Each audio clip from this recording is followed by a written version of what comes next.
Okay, here we go. Part 5 I think we're up to now. Jesus fucking Christ, I'm pissed off with what I found.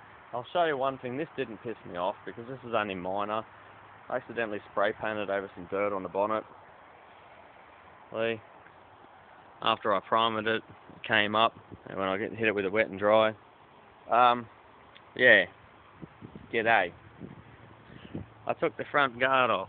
Not only did I realise when the guy I bought the car off came the other day, I was leaning on the guard while he opened the door, and there's still a bit of a dent there. I might slap that out to show you. Right there, ready? Fucked it deep. I just hit the button. Popped another rust bubble out, but now that is perfect. I can't feel except for there. Perfect. Got rid of the dent that my mate helped me put with my own knee when he opened the door while the guard wasn't bolted on properly. That's intelligent. Rightio. Now let's go and show you what was behind the guard. This is what pissed me off.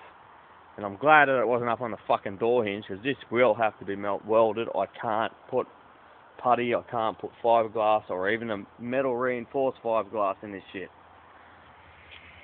Look what we have here.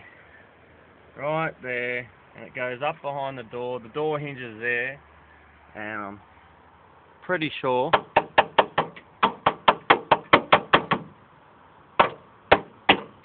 yeah, I've got to that just in time, people.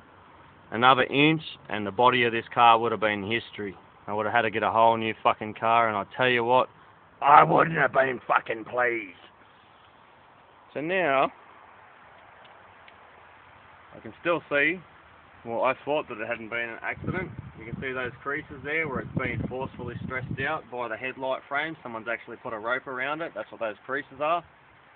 Doesn't matter, because when I sell it, it won't be my fucking problem. No, like I care. Now I've got to take this guard off, because I know there's rust here, and obviously you can see there ain't no fucking mud flap. And that's why up under here is going to have about the same amount of rust, if not worse, than the frigging other. And I'm not fucking impressed. But other than that, I haven't really done much. This is probably going to be my shortest video, rather than talking shit or anything like that. I don't know. I don't even know whether it's fucking worth doing sometimes. But I like the car. I know what's been done to the motor.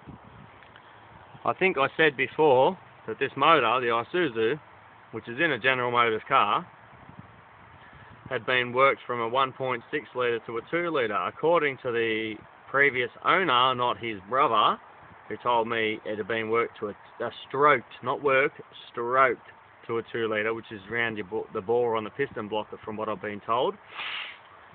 It's not stroked to a 2 litre, it's stroked to a 2.4, nearly a 2.5 litre. And that is why, if you come to the trunk here and you look, I always thought, you know, that this line here and this line here, sorry, you can't see through my shadow, that line and that line were for a filter. Well, that's the original Gemini pump on the back of the tank.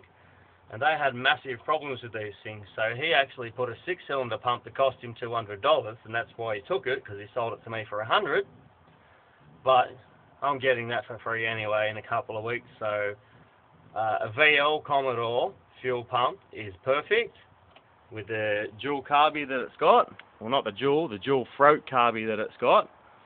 And just to prove it to you, I'll go and pop the air filter off, and I'll let you see right down his throat. Now, this is probably ridiculous, most ridiculous fucking air filter clamp I've ever seen. Clips up underneath like that. I'll show you the underneath clip when I'm done taking it off. Let's put these away so I don't lose them, because whoop, it'll be like the cost of the friggin' air filter again. There we go. Dual throat, nice and clean. Get my shadow out of the way so you can see down its throat. Yeah, I don't think that's a standard carby. I think these things come out with a single barrel, but the SLX model, I'm pretty sure, came out with a dual barrel. It's got that little window there so you can see how much petrol's in it, which is not essential for anything at all, except for making it look cooler than it is. And it ain't that cool, trust me, because I've already driven a couple of them that have done work to them. And yeah, I don't know, the only thing they're good for is for a 4-cylinder, they pick up speed really fast. I mean, first gear is not a very high ratio gear in these because they're a 5-speed manual, but you can easily get 50 k's out of first, which is pretty piss poor these days because, you know, any automatic these days, even if it's just a little 1.3 or a friggin' 2 litre, will still pick up about 70 k's flat to the floor. But do that for a week to your car and see how long it lasts. The difference with this car is I could do that every day and it wouldn't have an effect on it. It won't blow up. Excuse my filth. But well, that's where we're at now. And that's pretty messed up in my eyes. And that looks like an extra piece being welded onto me. Fucking tree branches here. Look, someone's fucking...